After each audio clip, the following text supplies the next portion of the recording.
સપાટીમાં થતા ફેરફારોનો અભ્યાસ દ્વારા રિઝર્વ બેંકના ફુગાવાને, ચલો ફુગાવો શબ્દ આવે ત્યારે તમને બધાને ખબર છે કયું સૂત્ર આવશે? જથ્થાબંધ ભાવનો સૂત્ર એનું બને ચાલુ વર્ષનો જથ્થાબંધ ભાવનો સૂચકાંક માઈનસ અગાઉના વર્ષનો જથ્થાબંધ ભાવનો સૂચકાંક છેદમાં અગાઉના વર્ષનો જથ્થાબંધ ભાવનો સૂચકાંક અને ગુણ્યા 100. ચલો રેડી બેટા? ચાલો અહીંયા તરફ જો. આ ખાસ તમારે યાદ રાખવાનો, પ્રચલિત શબ્દ આવે એટલે શું આવે? ભારિત મધ્યક. અને શ્રેષ્ઠ શબ્દ આવે તો ગુણોત્તર. વિસર છે ને એ ગુણોત્તર મધ્યક છે. વિસર શું છે બેટા? ગુણોત્તર. ચલો હવે આ તમને બધાને આવડે છે. જુઓ, તમને એમ કીધું છે, આપણે એવું શીખવાડ્યું છે આવું હોય તો આવું આવે, મતલબ એક ચલ માઈનસ છે તો માઈનસ જવાબ આવે. હવે આપણી પાસે નીચે પ્રશ્નમાં શું કરેલું છે? જુઓ, એક ચલ માઈનસ છે તો શું જવાબ આવે? માઈનસ. એક ચલ માઈનસ હોય તો માઈનસ આન્સર આવે. તો આન્સર શું આવશે? -0.5. ચાલો અહીંયા તમને કીધું છે કે ડી સ્ક્વેર માં કયું પદ ઉમેરવામાં આવે. પહેલા તો આને ક્રમાંક સહસંખ્યાંક કહેવાય. શું કહેવાય? પછી 6 કૌંસમાં શું આવશે? Sigma D square plus cm છેદમાં શું આવશે? n² minus 1. જ્યાં cf જે છે એ આવશે સમેશન m1 માઈનસ m છેદમાં 1. જ્યાં m એટલે આપણે શું કહીએ છીએ? અવલોકનમાં ગણ. બરાબર? તો અહીંયા આપણે આવશે, જો આમાં કયા નકામા વિકલ્પ શું છે ખબર છે? સ્ક્વેર ના આવે, આવું કઈ આવે નહીં. બરાબર? હવે આગળ 6 નો આવે. એમને તમે રકમ નો વાંચો તો ખબર પડી જાય. બરાબર? ચલો capital R² = R², capital R² = R². મજા આવી જાય. અત્યાર સુધીનો સારો પ્રશ્ન. ભાઈ R નો વિસ્તાર જે છે ને, R નો વિસ્તાર એ શું આવે? -1 થી +1. -1 થી શું આવે? પણ તમે જ્યારે સ્ક્વેર કરો છો ત્યારે માઈનસ નો વર્ગ શું થાય? પ્લસ. પણ વચ્ચે એક કિંમત આવે. આની વચ્ચે એક શું કિંમત આવે? 0. તો તમે જ્યારે 0 કરો છો તો 0 નો વર્ગ પણ શું આવે? 0. ફરીથી તમારા પાસે 1 છે તો 1 નો વર્ગ પણ શું થાય? 1. તો ફાઇનલ તમારો આન્સર શું આવશે? 0 થી 1. અહીંયા જણાવો બે. હો, આપણો આન્સર શું આવશે બેટા? 0 થી 1. કોનો વિસ્તાર છે? પહેલા તો જુઓ, ઓપ્શન કાઢતા શીખવાય. આવું ઇન્ફિનિટી એવું કઈ આવે નહીં. બરોબર? હવે અને હોય તો ઇક્વલ ટુ હોય, તો અહીંયા ઇક્વલ ટુ નથી. અને અહીંયા તમે સ્ક્વેર કરો એટલે માઈનસ નો વર્ગ પ્લસ થાય એટલે માઈનસ એ નો આવે. વધ્યું કોણ? 0 થી 1. કયો આવશે આન્સર? 0 થી 1. ચલો, નિયત સંબંધ રેખા હંમેશા શેમાંથી પસાર થાય? x પર. અને સહસંબંધ કીધું હોત તો શું આવે? 0 થી ઉગમ બિંદુમાં પસાર થાય. શેમાં પસાર થાય બેટા? ચલો હવે નેક્સ્ટ તમને કીધું છે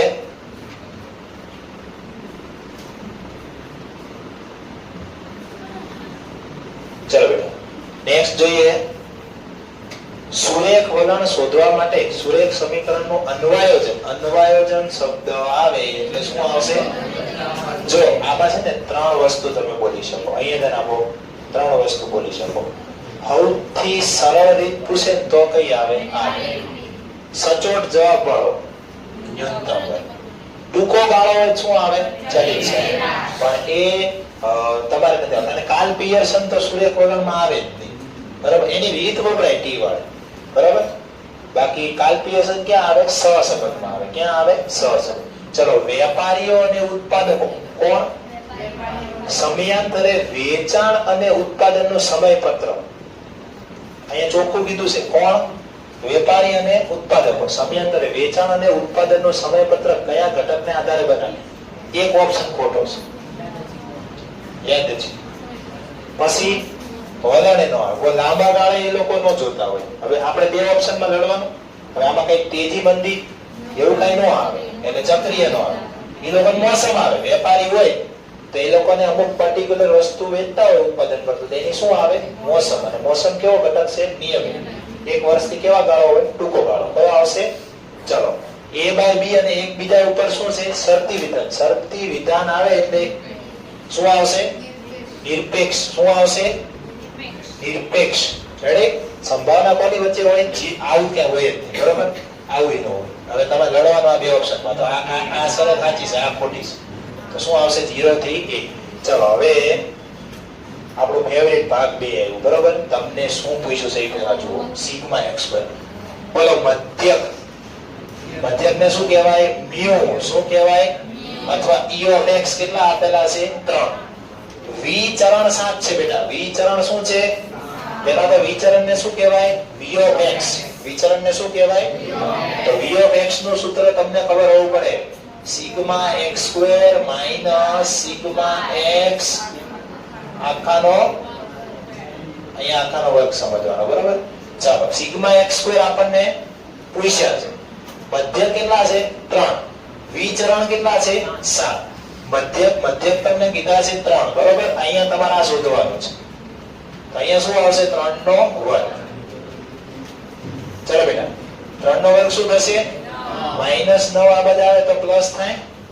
તો શું થયું? Sigma x square is equal to 9 ને 7 કેટલા આવે? 16. આપણો આન્સર આવશે 16. કેટલો આવશે? ભાઈ યાદેશિક ચલના કેટલા પ્રકાર? બે, સતત અને અસતત. આટલો ઈઝી વિકલ્પ છે, બરાબર? ફરીથી 13મો આગળ જોશું. ભાગ 2 માં ખાસ ધ્યાન રાખવાનું તમારે. ચલો, 13મો જે આપણે છે છોકરાઓ કેન્સીમાં કરશું. કુલ સંભાવના છે, કુલ સંભાવના એ હંમેશા શું થાય? 1 થાય, બરાબર? અહીંયા તમને શું પૂછ્યું છે? એ લોકોએ મધ્યક x ની કિંમત છે અને એ લોકોની સંભાવના છે. આ p of -1 છે ને એને સંભાવના કહેવાય. 0 પણ સંભાવના. આ બધી સંભાવના છે. તો તમને લોકોને અહીંયા એ લોકોએ પૂછ્યું છે મધ્યક. શું શોધવાનું છે? મધ્યક. તો તમને પહેલા સ્થિર મગજ રાખીને આ ખબર હોવી પડે. આવું કંઈક કોષ્ટક આવે અસતતમાં આવે ને. આ શેનું કોષ્ટક છે? અસતત ચલનો યાદચ્છિક સંભાવના વિતરણ. ખબર પડે? x ની કઈ કઈ વેલ્યુ છે? -101. એની આગળ સંભાવના શું આપેલી છે? 0.15, 0.60 અને 0.25. તમારા લોકોએ 0.25 એટલે 250 વિચારે, બરોબર? ચલો, e of x શોધવાના છે અથવા μ શોધવાના છે. તો બોલો સિગ્મા x ગુણ્યા શું કરવા પડશે? p of x. ચલો, -1 ને તમે કોની હારે ગુણશો? 0.15. આ બંનેનો ગુણાકાર કરો એટલે શું થઈ જાય? 0. અને 1 નો ગુણાકાર 0.25 હારે કરવાનો. ચલો, આ શું થયા તમારા? -0.15. આ શું થયા? 0.25. 0.25 માંથી 0.15 થાય તો શું આવશે? 0.10. આપણી પાસે 0.10 આન્સર છે. અહીંયા જો ઉતાવળમાં 10 ની કરીને આવવાનું. શું આવશે? 0.10. ફરીથી તમારે રકમ જો અહીંયા તમે જોઈ શકો 3 વખત પૂછવાનું છે. હજુ પણ તમને કહી દઉં, પ્રામાણ્ય વિતરણના ગુણધર્મો તમારે ફરજિયાત 2 વાર લખીને જ જવાનું બોર્ડની પરીક્ષા પહેલા. દ્વિપદી અને પ્રામાણ્ય વિતરણ બોર્ડની પરીક્ષા હોય એના કલાક પહેલા 2 વાર લખી નાખવાના. અને જાઓ, જેવા પરીક્ષા રૂમમાં તમે જાઓ, રિલેક્સ થઈને પહેલા જેટલા સૂત્ર મગજમાં આવે છે એ બધા લખી નાખો. કયા? પ્રામાણ્ય વિતરણના. રેડી? તમે શબ્દ આંકડો કયો સ્થાન છે? પ્રામાણ્ય ચલ. પ્રામાણ્ય ચલને શું કહેવાય? x. બરાબર? આવું કઈ આવે? આ સૂત્ર જ ખોટા છે. μ વાળું આવે, સિગ્મા આવે. હવે ગણવાનું છે માપ a અને c માં. સરેરાશ હોય તો શું આવે? 4/5. z નું સૂત્ર જુઓ. z એટલે ખબર ને? પ્રમાણિત પ્રામાણ્ય ચલ. કયો ચલ બેટા? પ્રમાણિત પ્રામાણ્ય ચલ. ચલો, ફરીથી મજા આવે એવો દાખલો છે. તમે જોઈ શકો છો બહુલક. બહુલકને શું કહેવાય? એમો. શું કહેવાય? મૂળ. શું કહેવાય? મૂળ. અને ત્રીજો ચતુર્થક q3 આપેલો છે 19. કેટલો આપેલો છે બેટા? હવે બોલો, 3 સૂત્ર છે એમાં આવે. મ્યુ નું ગણો, m નું ગણો કે આ ત્રણેયનું એક જ સૂત્ર આવે. q3 q1 ના છેદમાં 2. મેં તમને કીધું હતું કે જ્યારે તમે પ્રામાણ્ય વક્ર દોરો છો ને ત્યારે 3 વેલ્યુ અહીંયા સરખી જ હોય, બરોબર?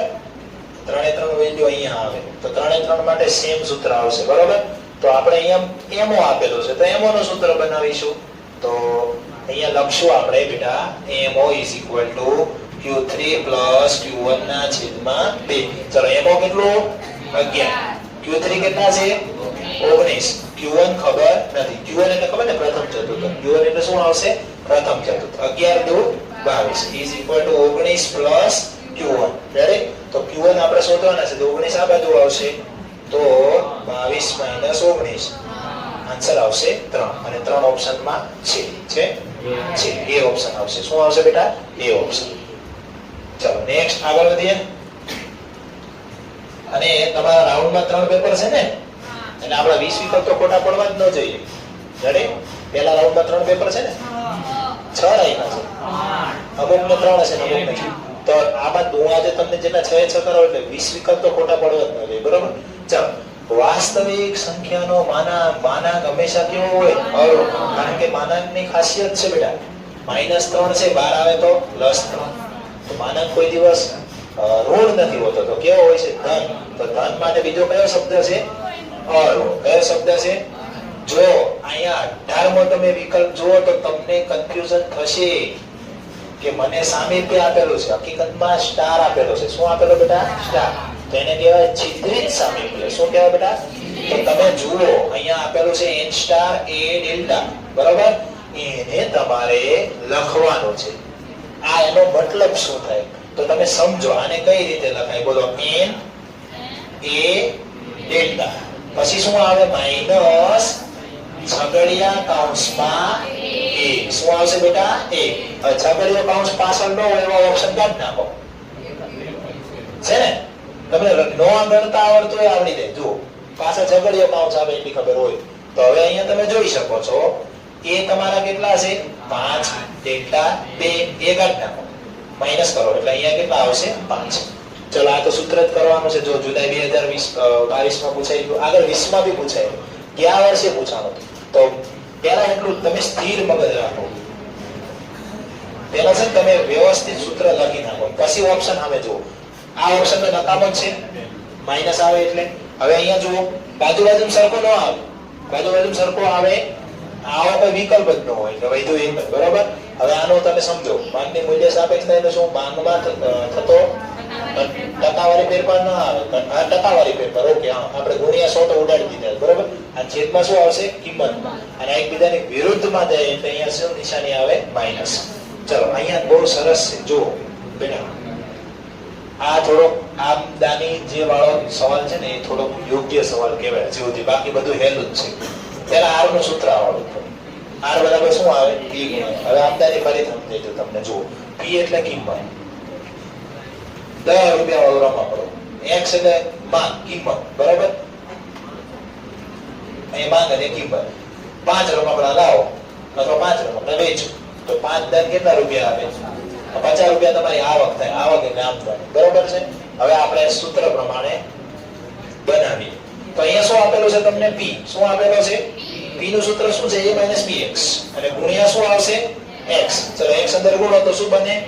ax. હવે x અંદર ગુણો તો શું બને? bx².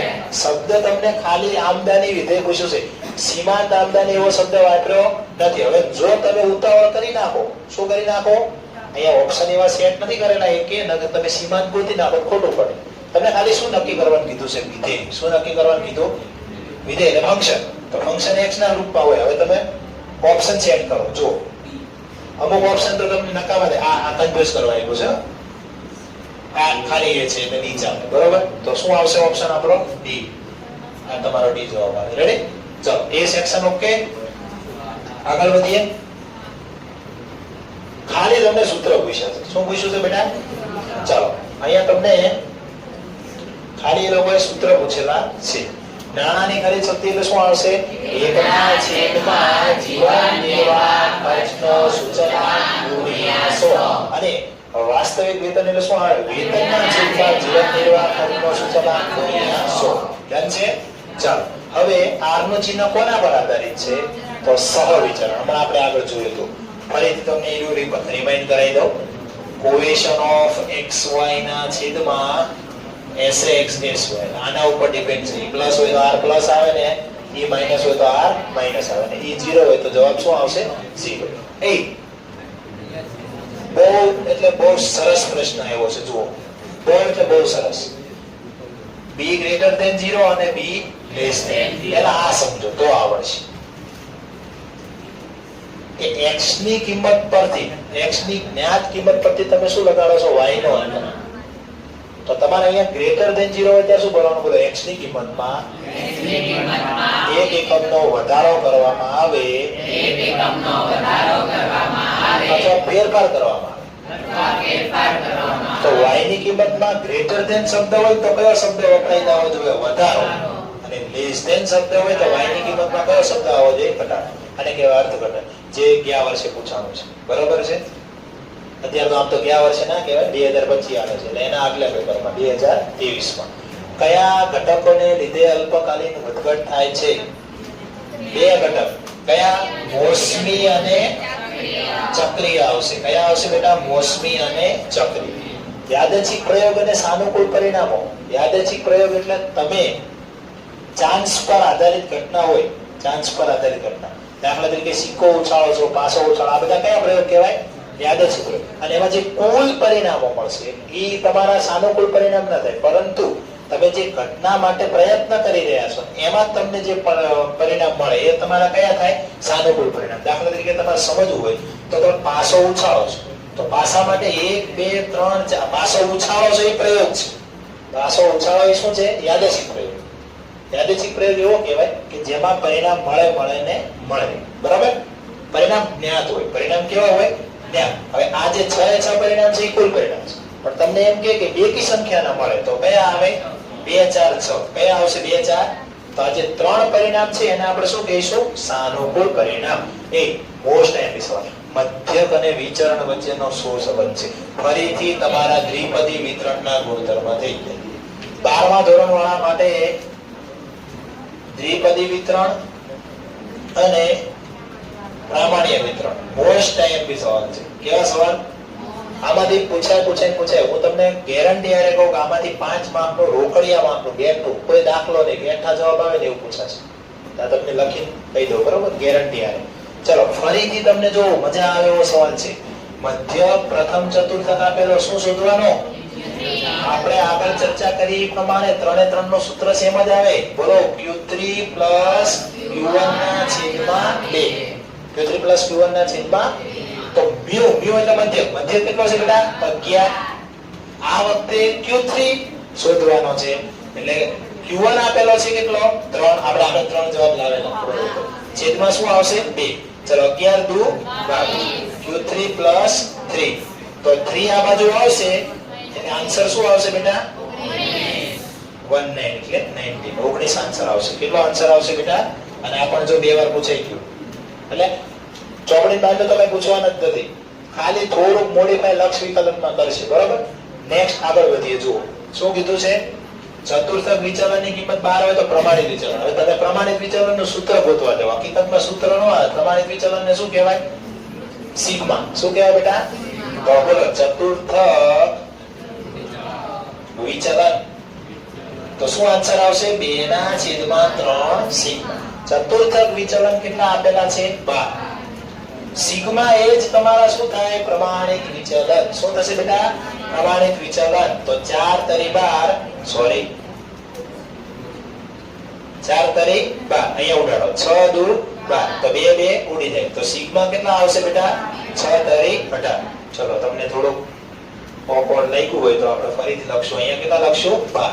કેટલા લખશું? અહીંયા જો મારી જેમ 6 દુ 12 ની ઉડાડ દેવાના. અહીંયા જુઓ, અહીંયા ઉડે છે શું? બગડો. 2 ઉડાડવાનું. તો હવે સિગ્મા ઇઝ ઇક્વલ ટુ શું આવશે? 6 ગુણ્યા 3. તો 6 તરી કેટલા આવશે? 18. કોઈ કન્ફ્યુઝ નથી ને? ઓકે. અહીંયા શું આવશે બેટા? Sigma is equal to 18. શું આવશે? ચલો હજી સારો દાખલો આવ્યો. અત્યાર સુધીનો સારો દાખલો. પહેલા તો અહીંયા 2x નો આવે, એવું ક્યાંથી ખબર પડે? બોલો, માનાંક સ્વરૂપમાં આગળ શું આવે? x minus a less than delta. તો હવે અહીં x બનાવો તો કેટલા વડે ભાગવા પડે? તો ડાબી બાજુ ભાગો તો સરસ હોય તો જમણી બાજુ ભાગવા પડે, તો 2 2 ઉડી જાય. x ની બાજુ કઈ ન હોય તો 0. 2 દુ કેટલા થઈ જાય? 4. અહીંયા તમારો a 0 થઈ ગયો અને ડેલ્ટા શું થઈ ગયો? 1/4. તમને શું પૂછ્યું છે? અંતરાલ. અંતરાલમાં શું આવે? a માઈનસ ડેલ્ટા અને a પ્લસ ડેલ્ટા. આગળ 0 એટલે 0, આ માઈનસ આવે ને આ કેવું આવે બેટા? પ્લસ. તો આપણો આન્સર બનશે -1/4 પ્લસ 1/4. ફરીથી બધું તમને શીખવાડી દઉં, બધી શરતો ફરીથી કહી દઉં. તમને મહત્તમ શબ્દ વાપર્યો છે પણ હું તમને બધું ફરીથી કહી દઉં. જો તમને રિવિઝન સ્વરૂપે તમને કરાવી દઉં. જો તમને એમ કહે છે કે વિધેય વધતું છે કે પછી ઘટતું છે, તો તમારે ખાલી પહેલા વિકલનમાં જ ધ્યાન આપવાનું. પહેલું વિકલન ધન એટલે કે બોલો 0 કરતા મોટું, તો શું આવશે? વધતું વિધેય. કયું વિધેય આવે? અને લેસ ધેન 0 તો બેટા શું આવશે ઘટતું. આ વધતા વિધેય અને ઘટતા વિધેયની શરત થઈ. ઓકે, હવે આપણે જોવાનું છે મહત્તમ અને ન્યૂનતમ કિંમત. કઈ કિંમત? મહત્તમ અને ન્યૂનતમ. તો મહત્તમ ન્યૂનતમ માટે તમારે પહેલા શું કરવાનું? પહેલું વિકલન ઇઝ ઇક્વલ ટુ શું કરવાનું? 0. પછી શું પાડવાનું થાય? અવયવ. અવયવ પાડે એટલે શું મળે? x.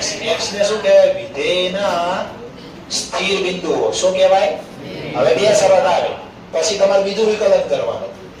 ઈ ગ્રેટર ધેન 0 તો તમને લાગે મહત્તમ, પણ મહત્તમ નો આવે. શું આવે? અને લેસ ધેન 0 આવશે તો શું આવશે? મહત્તમ. ચાલો, અહીંયા તમને મહત્તમ માટે શરત પૂછી છે તો દ્વિતીય વિકલિત કેવું આવશે? ગુજરાતીમાં લખો તો ઋણ અને સરળ લખો તો શું